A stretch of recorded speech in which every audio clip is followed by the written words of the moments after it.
Bonjour à tous et bienvenue dans cette nouvelle vidéo. Alors, on arrive en été, c'est bientôt le mois d'août. Donc j'ai envie de me faire une petite série de vidéos simples pour présenter mon matériel.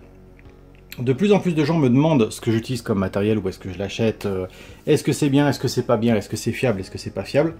Donc, plutôt que de répondre comme ça de manière un petit peu éparse, on va faire des vidéos groupées sur le matériel que j'utilise. Aujourd'hui on va développer le multimètre, puisque pour moi c'est le premier outil à acheter. Ensuite on développera les stations, puisque les stations on m'en parle, je sais pas, au moins une fois par semaine j'ai une question sur les stations de soudure. Alors pas sur les stations de marque, par exemple ma Weller on me demande jamais si elle marche, parce que tout le monde sait que les Weller c'est increvable. Par contre sur les stations Orange on me dit souvent ouais on a vu que tu as acheté une station il y a 3 ans, est-ce qu'elle fonctionne toujours, est-ce que les pannes s'usent vite, est-ce que tu en es satisfait? Bref, donc ça, on le développera un petit peu plus tard. En même temps que la station à air chaud, puisqu'on me pose aussi pas mal la question. On me pose aussi pas mal de questions sur les petits outils que vous voyez sur les vidéos microscope depuis quelques temps, donc on y reviendra aussi. Bref, on va discuter d'un petit peu tout ce qui se fait en termes de matériel, et pour l'instant, on va se concentrer sur le multimètre. Le multimètre, comme je le disais, c'est la première chose qu'on va acheter, parce que c'est un des outils de mesure les plus courants, les plus basiques, et dans un sens, on va dire, les plus faciles à utiliser. Je voulais vous ressortir mon multimètre à aiguille qui me servait au tout début, donc, il y a plus de 10 ans, mais je sais pas où je l'ai mis. Je l'ai vu il y a pas longtemps, mais je sais pas où, donc ça n'avait pas réellement d'intérêt, puisque un numérique fera largement le boulot. Bref, sur ce type de multimètre, je vous ai mis le lien dans la description. C'est un lien Amazon pour compléter le set, puisque on va voir, il y a quelques petites modifications. Celui-ci coûte à peu près une trentaine d'euros et il fait largement le travail pour plusieurs raisons. La première, on va avoir les positions de base que vous aurez sur tout multimètre, c'est-à-dire la mesure d'un courant continu, la mesure d'un courant alternatif, test de continuité et mesure ohmique, donc pour mesurer les résistances. Ici on peut tester les condensateurs. Ici on est censé faire des fréquences. Alors, je m'en servirai pas parce que j'ai un oscilloscope et il n'y a rien de plus fiable qu'un oscilloscope. Sonde de température, je n'utilise pas. HFE, alors c'est pas un format pour les Gotek ou les HXC. Très honnêtement, je sais même pas ce que c'est, j'ai jamais utilisé. Et après, on a d'autres fonctions qui se trouvent ici que je n'utilise pas non plus. Et le off. Donc, nous, ce qui nous intéresse, c'est les premières fonctions de base. On ne va pas aller chercher trop loin, on va aller sur les fonctions de base. La première, ce sera la mesure d'une tension continue. Donc une tension continue, on va l'avoir sur nos machines avec le 5 volts, le 12 volts, le moins 12 volts, le 3 volts 3, le 3 volts 5, et puis pour la plupart des signaux que l'on peut mesurer, donc 2 volts 4, par exemple la VRF sur les Amiga, et puis le 1 volt 2, 1 volt 4, pareil pour des signaux relativement simples. Ensuite, la tension alternative, je vais simplement m'en servir pour savoir si une alimentation en 220 volts fonctionne. Donc je vérifie qu'il y ait bien 220 volts qui passent. Et c'est tout. Ensuite, la fonction test de continuité pour savoir si des pistes sont coupées. Ça, pour moi, c'est extrêmement utile. Après, sur cette même fonction, on va avoir le... Donc là, c'est la continuité. On va avoir le test de diode pour savoir si une diode fonctionne correctement, c'est-à-dire qu'elle soit passante d'un côté, non passante de l'autre. Et puis après, voilà, la valeur ohmique pour mesurer les résistances. Ça, c'est les fonctions de base du multimètre. Pour commencer, quand vous débutez, il n'y a pas vraiment plus à savoir, parce qu'après c'est avec l'expérience et selon ce que vous faites que ça va se développer. Par contre, le multimètre est livré avec une certaine quantité de câbles. Alors là, vous avez tous mes achats. J'en ai acheté plein. Parce que je pensais utiliser plusieurs systèmes, et finalement, non, tous ne sont pas utiles. On va avoir différents types de connectiques. La connectique tube, qui vient donc se brancher, clac, voilà, de manière tube. Je ne sais pas si c'est le vrai nom. Encore, je devrais dire broche. Parce que tube, on va dire que c'est plutôt celle-ci.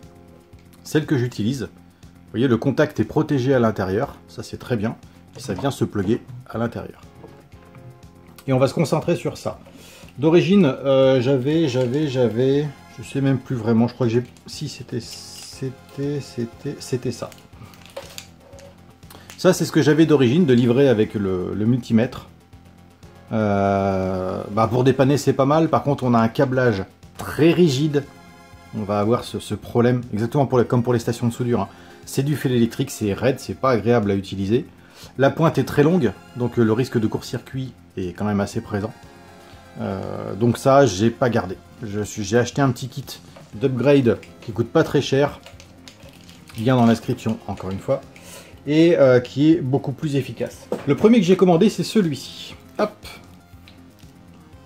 voilà. C'est tout simplement de la connectique tube, je sais pas comment ça s'appelle. Et elle va se plugger très simplement sur la machine et ce sont des angles coudés à 90 degrés. Ça prend pas beaucoup de place. Et je trouve que c'est la meilleure utilisation. Là, je viens de le connecter de manière réflexe, mais c'est vrai qu'on a 4 connectiques possibles. Celle-ci, pour nous, on ne s'en occupe pas. On va juste mettre le rouge en input, donc le plus, et le COM avec la prise de terre, avec le symbole prise de terre, ici. Voilà. Avec le petit kit qui est fourni, on peut rajouter ce type de connectique qui vient s'emboîter elle aussi, tac, dedans. C'est interchangeable, c'est très facile à utiliser et c'est rapide. Et avec un peu de chance, si vous ne faites pas comme moi, vous ne perdrez pas le rouge. Je ne sais pas où je l'ai mis. L'avantage aussi par rapport à celle qu'on a vue tout à l'heure, c'est qu'on peut réduire la distance de contact. Là, on a juste la pointe. Ou alors on peut l'utiliser en grand. Ce qui permet, encore une fois, de brancher d'autres outils au bout.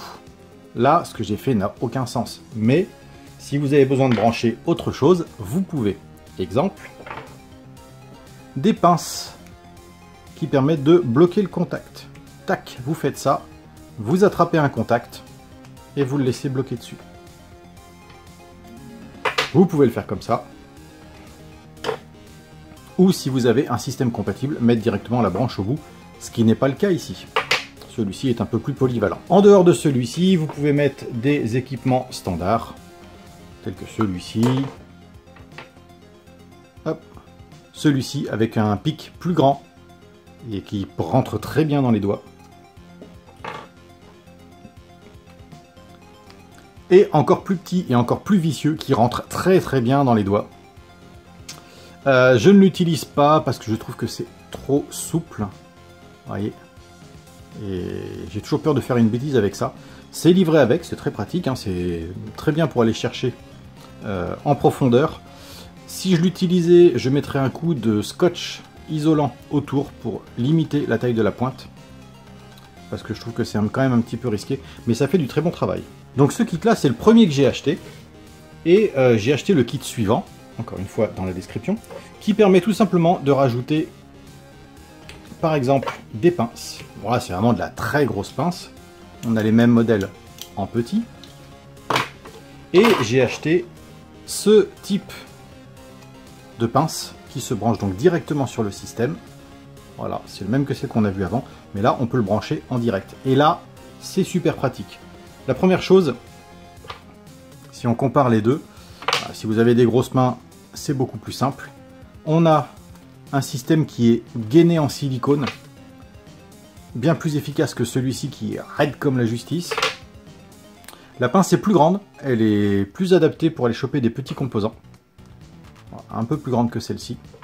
Mais surtout, ouais, on va avoir le contact silicone, la souplesse, la prise en main et la prise directe. Ça, pour moi, ça fait partie des petits kits que l'on peut acheter en premier.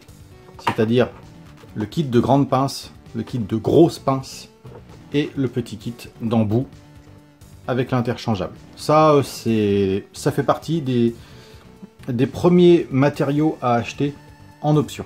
Mais pour ceux qui sont habitués à me voir travailler, vous savez que j'utilise ça. Petite option que j'ai acheté aussi à côté, avec des câbles silicone extrêmement souples, très agréables à utiliser en bout de doigt, des embouts pointus plaqués or, qui sont, on va dire, usinés. En tout cas, ils partent d'un diamètre, je dirais, de 5 mm jusqu'à du 2 et jusqu'à la pointe. C'est rigide, c'est ce que j'aime bien. Bonne prise en main silicone, ça ne glisse pas et ça se nettoie facilement, parce que vous avez pu voir dans quelques vidéos où c'était vraiment dégoûtante, mais j'avais fait de la mécanique sur mon véhicule, donc du coup, avec mes doigts tout sales, je les avais salis. Un coup de chiffon avec de l'alcool isopropylique et ils sont revenus comme neufs. La prise se fait, comme on l'a vu, avec des tubes coudés. Ça fonctionne parfaitement, même principe, on plug et c'est prêt à être utilisé. Par contre, on ne peut pas les débrancher et rajouter des options, mais bon, là je dirais que vu que je n'utilise que ça, plus le câble d'avant avec les petites options, pas besoin d'aller plus loin. Un autre petit plus qui n'est pas mal du tout, c'est ça. Vous avez une pince avec 2 embouts,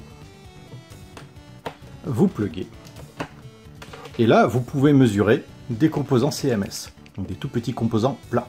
Vous pouvez prendre les 2 parties, vous avez le plus, le moins, on ne sait pas dans quel sens c'est, mais ça n'a pas d'importance.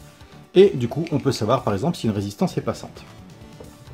Si je me mets en mode continuité, je mesure une résistance qui fonctionne correctement, bah, normalement ça doit faire ça. Et si jamais la résistance est grillée et qu'elle est passante, ça se met à biper. C'est vachement pratique, parce que du coup ça vous libère une main. C'est vendu avec le kit qui est en description. Et du coup, moi je m'en sers pour tester par exemple un condensateur, voir s'il est passant, une résistance ou n'importe quel autre composant. Et c'est un petit plus non négligeable. Maintenant qu'on a vu tout le matériel, on va regarder un petit peu comment ça fonctionne. On va le survoler, ça va être vraiment de manière très basique. Mais ça vous permet déjà de faire beaucoup de choses. Ici, on va se mettre sur une tension continue, donc symbolisée par un V pour volt, un trait et 3 petits points. Un trait, parce que c'est une tension continue, et on a une oscillation pour une tension alternative. Donc on se met sur tension continue. Le multimètre, lui, va se débrouiller tout seul. Il n'a pas besoin de savoir si vous allez mesurer du 2 volts, du 5 volts, du 10 volts, du 200 volts. Lui, vous allez lui envoyer une tension et il va vous dire combien il mesure. Donc vous prenez tout simplement un composant, vous mettez la partie noire à la masse, la partie rouge au plus, et il vous dira quelle tension passe à l'intérieur. C'est aussi simple que ça. Et ça vous permet déjà de savoir si par exemple vous êtes en train de démarrer une console. Ah bah tiens, on va prendre un exemple concret. Prenez une vieille Mega Drive et elle ne démarre pas. Là, vous allez mesurer l'alimentation, le petit bloc, donc le plus, le moins, et ça vous dira si elle sort bien, je crois que c'est en 5 volts. L'avantage, c'est que comme c'est polarisé, ça vous dira aussi dans quel sens fonctionne l'alimentation. Parce que dans certains cas, vous avez le plus sur l'extérieur, le moins à l'intérieur, ou le moins à l'intérieur, le plus à l'extérieur. Problème qu'on retrouve assez souvent sur ces consoles-là, puisque comme l'alimentation est inversée par rapport au standard, bah souvent on a des machines qui sont grillées. Donc ça vous permet à la fois de connaître la tension, mais en même temps de savoir dans quel sens est cette tension. Ensuite, vous êtes sur la carte mère, vous mesurez tout simplement le moins de la carte. En général, vous prenez n'importe quelle partie métallique, et vous allez mesurer à différents endroits, vérifier que ça passe correctement. Ça, c'est la base. Ensuite, il y a le test de continuité. Hop. Test de continuité, c'est très simple. On va prenons cette clé USB. Elle a donc une partie métallique qui est là. Et si je veux savoir si cette partie métallique est conductrice, eh bien, je viens faire toucher. Voilà. Ça bip, c'est que le courant passe. Si je prends du plastique à côté, qui lui n'est pas conducteur, eh ben, ça bip pas. À partir de là, on peut très vite comprendre que l'intérêt du beeper, c'est de savoir s'il y a une continuité, s'il y a contact, s'il y a bien une partie conductrice, ce qui va nous permettre de savoir si par exemple une piste est coupée et si le lien entre un composant et un autre est correct.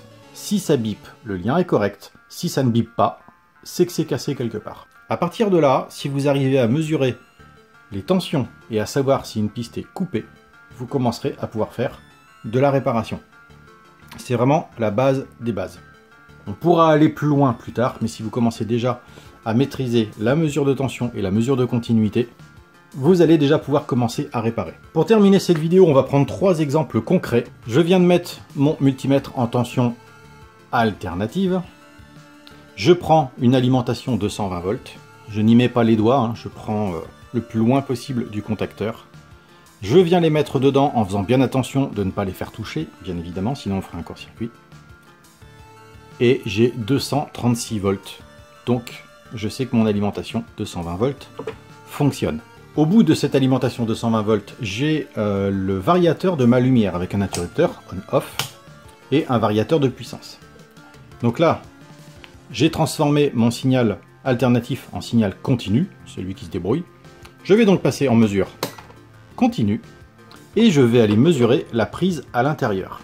Alors là, c'est pas forcément simple parce que on a le picot au milieu et la plaque de masse qui est en bas. il va falloir aller le mesurer sans faire de court-circuit. Donc je vais aller mesurer ma plaque de moins, qui est là, et mon plus qui est au-dessus, et je fais bien attention à ne pas les faire toucher. Et je mesure 12 volts. Donc ça fonctionne. Si je réduis ma puissance, normalement je dois avoir moins de volts, une tension plus basse. Ce qui est le cas. Je suis à 9 volts. Si mon interrupteur fonctionne, je fais ça, et si je mesure, eh ben je n'ai rien. J'ai un truc qui défile à l'écran, vous voyez, 6,5 mV, 5... Bon, bref, autant dire rien du tout. L'idée de ce test, c'est que ça permet de savoir que le 220 volts arrive, donc mon câble, ma multiprise, ma prise murale fonctionne. Je rentre dans mon boîtier qui doit alimenter ma lampe. Si j'ai du courant qui sort, bah c'est que ça marche. S'il n'y a pas de courant qui sort, c'est que c'est lui qui est en panne. On ira voir une autre fois si on peut réparer ce genre de boîtier. Là, on veut juste savoir s'il est fonctionnel. Maintenant, on va faire un test de continuité. Donc je me mets en mode continuité, comme on l'a vu tout à l'heure. Et le but, c'est de savoir si une piste est coupée ou non. J'ai choisi volontairement cette petite PCB parce qu'elles sont souvent en panne. Si je fais toucher mes pics, ça sonne. Donc je vais vouloir vérifier si... Bah tiens, par exemple, on va prendre celle-là. Celle-là, je vois le circuit, donc ça va être simple. Hop. Donc on doit avoir le signal qui ressort là. Ça marche. Ensuite, il doit ressortir sur une des pins ici. Voilà. Là, ce que je viens de faire, c'est que je ne sais pas où est-ce qu'elle doit arriver. Je fais passer le testeur sur les pistes, et quand ça sonne, eh ben, c'est que je suis au bon endroit. Donc c'est celle-ci. Là, normalement, je prendrai un marqueur pour noter laquelle c'est. Maintenant que je sais que ça vient jusque-là, je me dis que mon contact est bon, donc il doit ressortir là.